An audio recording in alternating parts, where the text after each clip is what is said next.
Querido, vá abrindo comigo a tua Bíblia em Lucas, capítulo 11. Continuamos falando sobre as palavras do Mestre. Nossa tentativa é de analisarmos aquilo que Jesus disse e aprendermos coisas especiais para a nossa vida através das palavras do Mestre. Estamos nessa caminhada dentro do livro de Lucas, analisando a viagem que Jesus fez da Galileia, no norte de Israel, até Jerusalém, que fica ao sul de Israel. E juntos temos aprendido algumas coisas, tenho certeza, muito importantes para a nossa caminhada. E hoje vamos falar sobre uma oração muito conhecida, que é a oração do Pai Nosso. Enquanto você abre a tua Bíblia, espero que você já tenha aberto, Lucas 11, nós vamos orar. Querido Deus, apresentamos a nossa vida ao Senhor, colocamos a nossa esperança em Ti, o nosso coração em Ti. Que agora possamos nos sintonizar com o Teu Espírito que habita em nós. Que deixemos lá fora, depois de já termos cantado, orado, depois de já nos termos informados sobre as coisas da comunidade, que o nosso coração se ligue ao Teu Espírito, que o nosso Espírito se ligue ao Teu Espírito, e possamos agora dedicar esse momento à nossa edificação e ao nosso crescimento mediante a exposição da Tua Palavra. Senhor, nos ajuda a compreendê-la e a absorvê-la no nosso coração. Te peço graça, misericórdia e capacitação para conversar sobre essas coisas com os meus irmãos, e a nossa oração em nome de Jesus. Amém. Lucas 11:1, vamos lá? De uma feita estava Jesus orando em certo lugar. Quando terminou, um dos seus discípulos lhe pediu: Senhor, ensina-nos a orar, como também João ensinou aos seus discípulos. Então ele os ensinou: quando orardes, dizei: Pai, santificado seja o teu nome, venha o teu reino. O pão nosso cotidiano dá-nos de dia em dia. Perdoa-nos os nossos pecados, pois também nós perdoamos a todos os que nos devem. A todo o que nos deve, perdão. E não nos deixeis cair em tentação. Essa foi a oração que Jesus ensinou aos seus discípulos e que nós tão bem conhecemos, a oração famosa, a oração do Pai Nosso. A versão que Lucas apresenta é uma versão um pouco mais enxuta. Você pode encontrar lá em Mateus, ali no Sermão do Monte, a oração feita por Jesus, um pouco mais completa, vamos dizer assim. Lucas apresenta uma versão um pouco mais resumida da oração feita por Jesus. Bem, Jesus estava em certo momento orando. Aliás, Jesus fez muito isso. E o Evangelho de Lucas acentua o lado humano de Jesus. Esse é um dos aspectos do Evangelho de Lucas. Cada um deles tem um aspecto, e o Evangelho de Lucas tem esse detalhe: apresenta a humanidade de Jesus.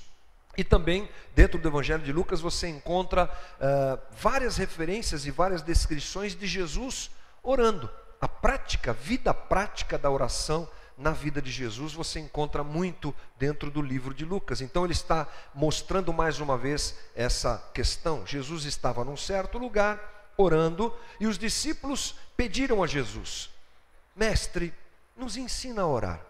E eles dizem assim: sabe o que é? João Batista ensinou os seus discípulos a orar. Nós já ouvimos falar, eles têm uma oração deles lá, uma oração diferente. A gente também quer aprender uma oração do nosso mestre, do nosso rabi. Então Jesus vai e ensina essa oração. Esse pedido dos discípulos, ele se baseia justamente nisso. Cada rabi, cada mestre da lei, tinha uma oração própria. E essa oração era transmitida aos seus discípulos. Aliás, cada rabi interpretava a lei de uma maneira. Quando Jesus, ele diz: Vinde a mim, vós todos que estáis cansados e abatidos, porque o meu fardo é leve e o meu jugo é suave.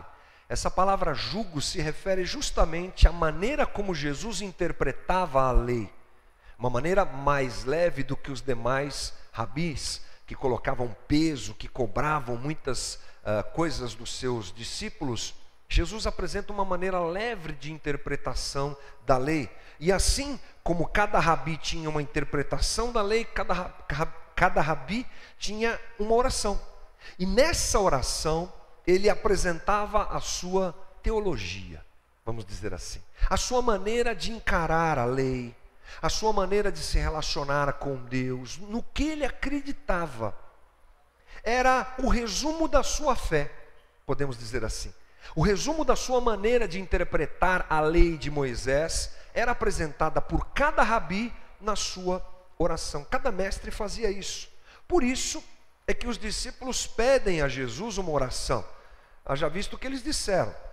Já sabemos que o profeta lá, João Batista, que também ensina a lei, ele tem a sua oração e ele ensinou aos seus discípulos. Por que a gente não pode ter a nossa oração? Muito interessante pensar nisso, porque a partir de agora vamos analisar essa oração de Jesus. Portanto, vamos nos deparar com um resumo do que Jesus acreditava, de qual a maneira que Jesus entendia ser a maneira que nós devemos viver, ou como ele vivia, no que ele acreditava. Pense comigo, se cada rabi tinha o seu formato e o seu jeito, Jesus também tinha o seu. Ao ensinar essa oração aos seus discípulos, a expectativa dele era que eles absorvessem não só a oração em si, mas o que ela significava. A profundidade dos seus ensinamentos estava expressa nessa oração, que nós vamos conhecer melhor agora. E a expectativa dele era que os seus discípulos entendessem tudo isso. A cosmovisão, uma palavra teológica que a gente usa, a cosmovisão de Jesus estava expressa na sua oração.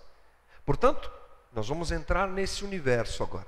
No que Jesus acreditava, o que é que Jesus entendia ser importante que os seus discípulos compreendessem e, acima de tudo, vivessem. Porque a nós, como discípulos, também há um grande desafio. Aprendermos essa oração, não só da boca para fora, mas tudo o que ela representa, tudo o que ela significa e muito mais, o que ela deve gerar e realizar na vida de cada um de nós. Então vamos lá, vamos à oração. A oração de Jesus, ela tem um endereço. Vamos começar pelo endereço da oração. Pai Nosso. A oração de Jesus é endereçada a Pai Nosso. Por que nós devemos já de cara analisar esse endereço dado por Jesus? Porque Jesus usa um endereço, vamos dizer assim, não muito pouco usual. Até a vinda de Jesus, a maneira como as pessoas se referiam a Deus sempre era alguma coisa como Senhor dos Exércitos, Deus Todo-Poderoso, Deus de Abraão, Isaque e Jacó. Não é assim que a gente encontra no Velho Testamento? São essas as referências. Os profetas, né? Os sacerdotes, todos eles evocavam o Deus de Israel dessa maneira. Agora nós estamos analisando a oração de Jesus, e ele não começa desse jeito. Ele começa dizendo Pai Nosso. Muito mais simples, muito mais próximo. Não um Deus grandioso e distante, um Deus próximo. Tão próximo que Jesus o chama de Pai. Você já deve ter ouvido falar que essa palavra é a palavra Abba. A palavra no hebraico Abba é uma palavra muito interessante. Ela não é usada pelos adultos. Ela é usada especificamente pelas crianças, quando vão se referir ao seu paizinho. A coisa mais próxima do português que talvez a gente possa encontrar seja isso, papai. Mas aquele papai com sotaque de criança. Daqui a pouco o Toninho vai ouvir isso aí lá na casa dele. Vovô, papai, mamãe. Vai demorar um pouquinho, mas é por aí, né? Papai. Aquele balbuciar, aquela coisa que a criança fala quando ela nem sabe muito bem falar, mas a figura paterna está ali e ela se agarra nela. Quem tem filho sabe muito bem o que significa isso. Então, olha só a diferença que Jesus nos apresenta. Antes, um Deus grande e poderoso, mas distante. Agora, um Deus próximo. Um Deus de relacionamento. Um Deus que eu posso chamá-lo de Pai. Não se esqueça que essa é uma oração para que os discípulos também façam. Ele está dizendo aos seus discípulos: não olhem mais, não enxerguem mais Deus como Senhor dos exércitos, todo-poderoso, apesar de sê-lo. Olhem para Deus como Pai, como Papai. Isso é bem significativo, tanto para os discípulos, eu tenho certeza, como para nós. Outra coisa é que ele não diz meu Pai, ele diz Pai Nosso. Isso nos dá um sentido claro de comunidade, comunitário. Não é mais meu Pai, é nosso Pai. Pense comigo, Jesus teria toda a condição e toda a propriedade de dizer meu Pai. Aliás, falei hoje de manhã aqui, tem um Jesus fake aí, né, que fala meu Pai. Você já viu isso aí? De vez em quando ele está na televisão, ele gosta de ir no programa da Luciana Gimenez, né? É fake total. Esse aí não sabe nada, porque ele fala meu Pai. Jesus não falou meu Pai, Jesus falou Pai Nosso. Jesus abre o leque agora. Não é mais um indivíduo, mas é uma coletividade. Aliás, Jesus está nos mostrando que isso voltou. Por quê? Porque na queda, a coletividade foi afetada. Deus não nos criou como indivíduos, Deus nos criou como raça. A Bíblia toda apresenta o homem não como indivíduo, não se dirige ao homem indivíduo. A Bíblia toda, ela se dirige ao homem raça, coletividade, mas isso foi perdido pelo pecado. Lembre-se comigo, estava lá Eva, Adão no paraíso, como diz Baby Consuelo, estavam lá, né, tranquilos, felizes. De repente aparece a serpente, os tenta, e aquilo que não deveria acontecer, aconteceu. A raça decaiu, a raça pecou. Logo depois disso, você percebe a presença da individualidade. Por quê? Antes do pecado era, essa é osso dos meus ossos, carne da minha carne, somos um. Estamos aqui, ó, né? No amor, tudo bem, tudo tranquilo, somos um, é coletividade. Depois do pecado, ao questionar Adão a respeito do fato dele estar escondido e de tudo que ele havia feito, o que é que Adão diz? Foi aquela, foi ela. Não acabou nós. Agora eu aqui e ela lá. Você vê que coisa interessante? Acabou a coletividade. Aparece a individualidade do ser humano, que não está no plano de Deus. Sempre o plano de Deus nos leva à coletividade. Jesus está dizendo, olha, a coletividade dentro do reino de Deus volta. Eu estou aqui para implantar o reino de Deus, e dentro do reino de Deus não sou eu, somos nós, é o Pai de todos nós. Eu não sou mais o unigênito, eu sou o primogênito, e vocês são os meus irmãos. Então, pense comigo, na ideia, na concepção de Jesus a respeito de Deus, só pode chamar Deus de Pai quem reconhece o outro. Porque não tem mais meu Pai, tem nosso Pai. Ao reconhecer Deus, automaticamente eu preciso reconhecer o outro. Eu preciso ter olhares para o outro. Eu preciso ter cuidado para com o outro, atenção para com o outro. Os meus olhos precisam estar voltados para o outro. Não há relacionamento nesse aspecto entre nós e Deus se a coletividade não fizer parte disso. Nós não somos filhos únicos, somos irmãos em Cristo Jesus, e essa é a mensagem que Jesus está nos trazendo. Ele é o Pai de todos, um Pai íntimo, próximo e acessível. Esse é o endereço da oração de Jesus. E Jesus apresenta 5 pedidos nessa oração. E é assim que a oração se encaminha. O primeiro pedido é aquele que nós conhecemos: santificado seja o teu nome. Jesus pede a Deus: santifica o teu nome. Que todos conheçam o teu nome, Pai. Que todos reconheçam ao Senhor como Pai e te adorem e se relacionem contigo. Santificado seja o teu nome, tem essa ideia. que a tua justiça se manifeste e se apresente, e que todos reconheçam esse Deus próximo, amoroso e que está operando no meio de nós. Essa é a oração de Jesus. Talvez a tua pergunta seja a que todos nós frequentemente fazemos: como é que o nome de Deus é santificado? Como é que se santifica o nome de Deus? Talvez a tua ideia inicial seja: vamos proclamar que o nome de Deus é santo.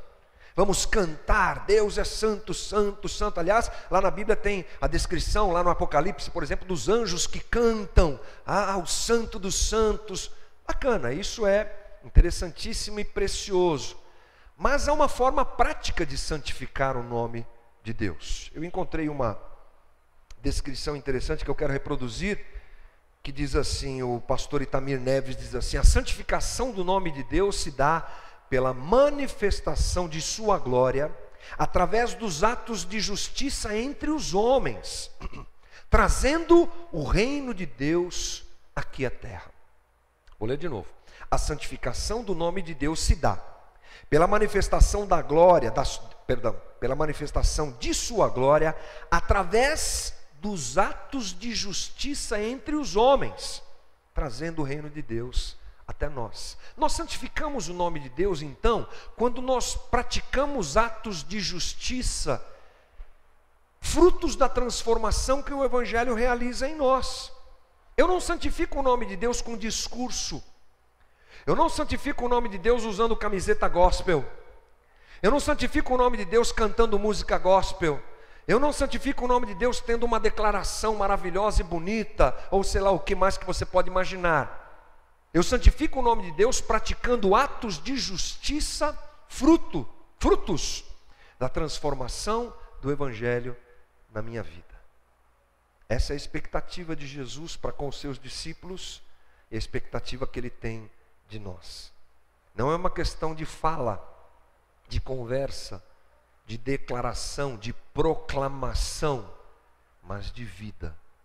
A minha vida santifica o nome do Senhor. A tua vida santifica o nome do Senhor, e nós fazemos presente aqui na terra o reino de Deus. E essa deve ser uma grande preocupação nossa. O reino de Deus é aquele que você não vê.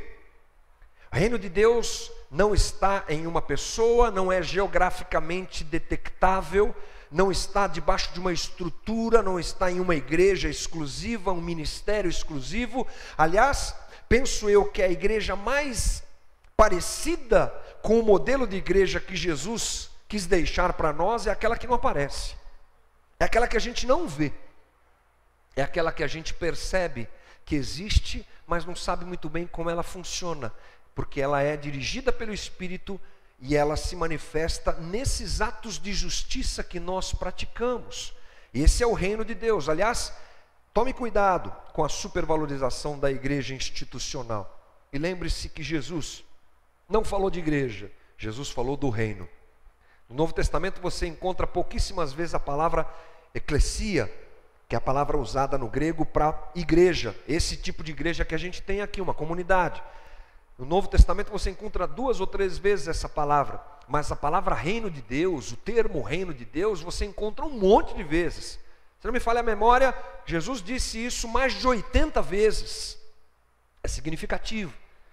O reino de Deus está entre nós. Eu santifico o nome de Jesus quando eu o manifesto através de atos de justiça que eu pratico pela transformação do Evangelho de Jesus Cristo na minha vida.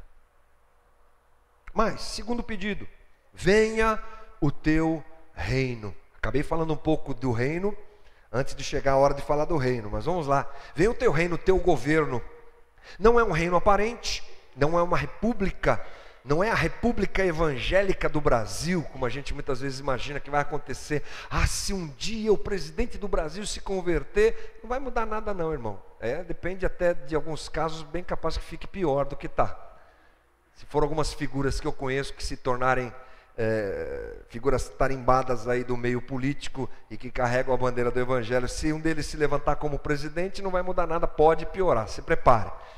Não é disso que nós estamos falando, não é dessa instituição, é justamente desse reino. A vontade de Deus que se manifesta aqui, através da sua igreja, apresentando o reino. falando aquilo que a Sharon comentou, uma grande verdade. Pense comigo, no reino as coisas são perfeitas. No reino dos céus ou no reino de Deus, você tem coisas perfeitas acontecendo. A gente às vezes tem uma dificuldade de imaginar o reino de Deus, porque nós criamos um lapso de tempo que não existe. A gente acha que vai chegar o dia em que o reino vai se instalar. Eu tenho uma boa notícia para você, o reino já está instalado. Ele já está entre nós. Nós vivemos um momento singular da história, irmãos. É o momento do já e ainda não. Já porque Jesus já morreu. Então o reino já começou. Ele já está entre nós. O Espírito Santo já foi derramado. Não é verdade? Deus habita em nós. Olha que diferença do Velho Testamento, da época da lei, para hoje. O já aconteceu por causa disso. Porque o reino já está entre nós. Não ainda plenamente. Não ainda completamente. Não ainda em sua totalidade. Temos que lidar com coisas problemáticas nesse período que nós vivemos. Temos que lidar com a nossa carne, que faz o que a gente não quer. Não é verdade? Temos que lidar com o pecado que tenazmente nos assedia e que bate a nossa porta todos os dias. Temos que lidar com uma série de problemas. Temos que lidar com o nosso corpo mortal, que vai se envelhecendo, vai se estragando. E muitas outras coisas a mais. Então no já e ainda não a gente lida com essas coisas. Mas já o reino já está aqui. Vai chegar o dia que ele se completará. Vai chegar o dia que tudo se convergirá a Jesus Cristo. Aliás, a criação geme por isso. Nosso coração geme por isso. Maranata vem, ora vem, Senhor Jesus. Chega logo o dia em que o reino vai ser instaurado completamente. Mas ainda não. Então a nossa ideia não pode ser aquela que tudo vai mudar. Já está mudando. Já está acontecendo, irmão. O reino já está entre nós. Já tem uma bondade no nosso meio que é fruto da presença do reino. Já tem uma piedade, uma misericórdia que é fruto do reino que já está entre nós.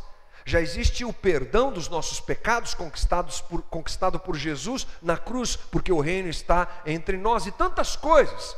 E essa é a dinâmica que nós devemos entender que está acontecendo. E nós estamos nesse período do tempo. Nesse tempo que a gente está vivendo. Agora o nosso coração tem que ser sempre tem que ter sempre dentro de si uma ideia escatológica. Uma coisa interessante quando a gente estuda teologia é que, por exemplo, a teologia de Paulo é uma teologia escatológica. Ela sempre pensa na plenitude do reino. E ele se alimenta da plenitude do reino. Vai chegar o dia que Jesus vai voltar e vai instaurar o reino. Aleluia. Eu sofro um pouco aqui, eu me debato aqui com as minhas dores, eu luto com esse corpo que não quer fazer a vontade de Deus, mas eu olho lá, eu olho o dia que Ele vai reinar soberano no nosso meio, e me alimento disso. É esse desejo que Jesus expressa. Venha o teu reino, Jesus, venha o teu reino, Deus. Jesus orando, venha o teu reino, chega logo. E o nosso coração deve aspirar por isso, e a gente deve andar assim, desejando que o bom do reino já esteja aqui. O melhor do reino, aliás, eu não sei se eu posso dizer melhor, porque tudo no reino é bom e é melhor, mas que o reino já esteja entre nós. Essa é a vontade de Deus. Segundo pedido, o pão nosso cotidiano dá-nos de dia em dia. O pão é nosso e deve ser dividido. Jesus não diz: o meu pão me dê todos os dias, Senhor. O pão nosso. Mais uma vez, a presença da coletividade. Mais uma vez, a afirmação de que quem quer se relacionar com esse Deus apresentado por Jesus deve deixar bastante o seu eu de lado e se apegar ao nosso. Uma direção muito clara de que nós precisamos dividir mais, semearmos mais, sermos mais generosos, porque é assim que Jesus espera que nós sejamos, já que somos discípulos dele. Ele diz também, cotidiano, dia a dia. A até uma coisa assim mais ligada ao comum, sabe?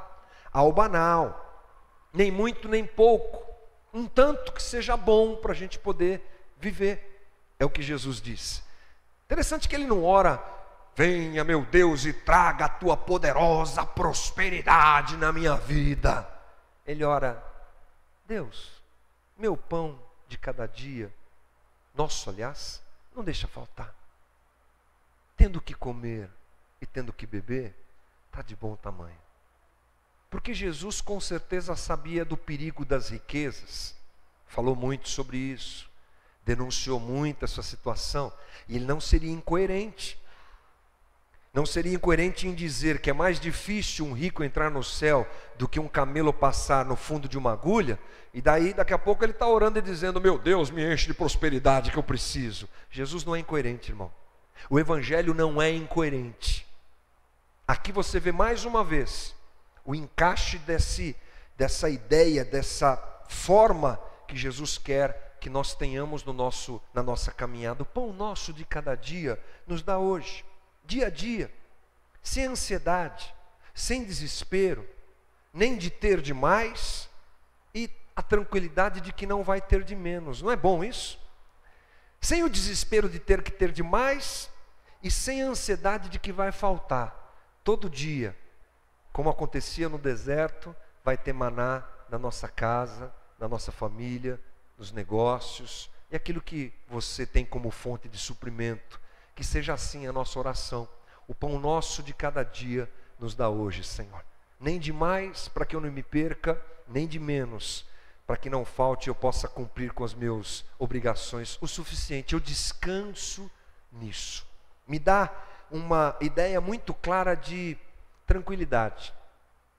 Essa frase, esse pedido de Jesus. Tranquilo.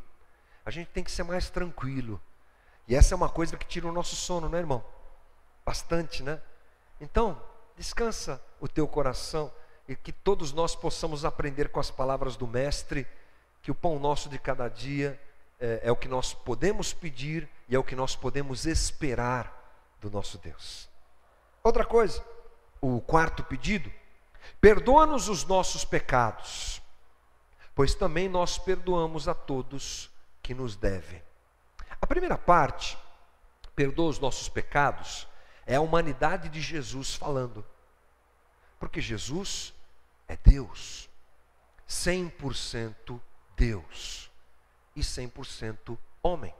Como eu disse, o livro de Lucas apresenta a humanidade de Jesus. Então Jesus, homem, está dizendo aqui, reconheço que sou pecador e que preciso da graça de Deus para me manter livre do pecado. Sabemos que Jesus não pecou, mas o que eu quero dizer é que poderia ter pecado, poderia ter escolhido esse caminho ou se deixado levar por esse caminho. Essa é a ideia. Mas Jesus então abre esse raciocínio para nós. Nós somos pecadores. E essa é uma coisa que o discípulo de Cristo não pode perder de vista. Sempre estamos em débito. Sempre estamos em débito. Sempre somos devedores. Por mais que façamos, somos devedores. Não se prega muito isso mais hoje em dia. Se prega muito sobre vitória, sobre conquista, sobre você é bom pra caramba e Deus vai te abençoar demais. Pouco se fala sobre você é devedor. Mas se uma coisa nós não podemos esquecer é que somos devedores. Paulo diz isso. Se eu faço, no final eu percebo que sou devedor. Algo que nós não podemos deixar de fazer, e a nossa oração sempre tem que ter dentro dela uma busca pelo perdão de Deus. Essa é uma prática diária, todos os dias.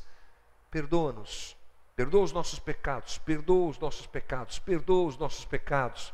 Nos ajuda a vencê-los, Senhor. Nos ajuda na busca da nossa santificação, nos ajuda. É essa a mensagem de Jesus, mas ele amplifica isso. E ele diz, pois também nós perdoamos a todos que nos devem. Bem, recebemos amor e perdão na cruz, mas muitas vezes não conseguimos reproduzir isso nas nossas relações. Essa é uma identificação da nossa fragilidade nesse aspecto e um equilíbrio que nós precisamos buscar na prática do nosso perdão para com o próximo. Porque esse equilíbrio não existe, vamos ser sinceros, né? Agora há pouco o Renan estava pedindo perdão no vídeo ali, porque não veio fazer o vídeo, tá tudo bem, né? E interessante porque se encaixa com isso aqui, a gente pede muito perdão, mas a gente pratica muito pouco o dar perdão. É muito mais difícil para nós darmos perdão. Então talvez exista aqui uma necessidade de se pedir todo dia: Senhor, nos ajuda a amar mais e a perdoar mais. Essa é a análise das palavras do Mestre. Como o Senhor nos perdoa, nos ajuda a perdoar também. Como o Senhor nos limpa do pecado, nos ajuda a combater esse mal que está dentro de nós, que tira a nossa capacidade de pedir perdão para o outro e de liberar perdão para o outro, de dar o perdão ao outro. E o quinto pedido: não nos deixes cair em tentação. Jesus então traz aqui, fechando a nossa conversa, ou quase isso, uma solicitação de fortalecimento. Deus nos fortalece, Pai nosso nos fortalece, porque na nossa luta contra o pecado, a gente precisa resistir até o sangue, como diz o autor de Hebreus. E essa é uma luta que nós temos todos os dias. A palavra cair, no grego, quer dizer trazer para dentro, introduzir. E a palavra tentação é a palavra prova e tentação mesmo. Ou seja, é aquilo que nós absorvemos dentro de nós. É aquilo que está fora, nos cercando, e aquilo que faz parte da nossa mente, mas que, se nós não formos fortes, toma conta de nós. E nos destrói, obviamente, na nossa relação com Deus. Não nos deixes cair em tentação. Esse é o último pedido de Jesus.